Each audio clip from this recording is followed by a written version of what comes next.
and alarms, as I would call them, they tend to sort of vanish into the ether. I mean, we forget at the beginning there was all this media focus on the 2 passengers who had forged passports.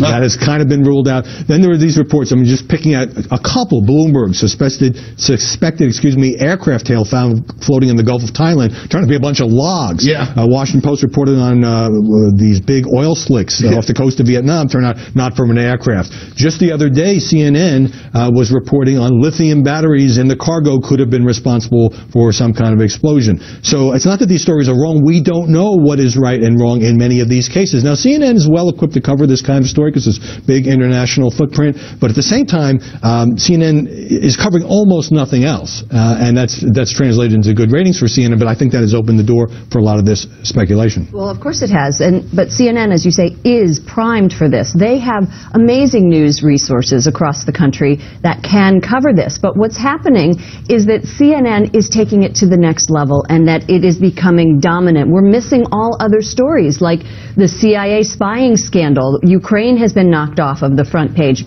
But if I want to know about news, I do turn to CNN because it is 24/7. There was a great example of that yesterday on CNN. They went to Jay Carney's press conference when he was talking about Ghost Plane, and as soon as he stopped, a reporter asked a question about rising deportations, that boring immigration story. They immediately cut away from that. I was actually interested in his answer and went to a reporter in the field who ultimately concluded about this plane story. They don't know. We don't know. Nobody knows. All right, well, CNN's ratings up nearly 67% in primetime, at least in the first few days. And CNN anchor Chris Cuomo talked about the fact that there is all of this hot air about the story.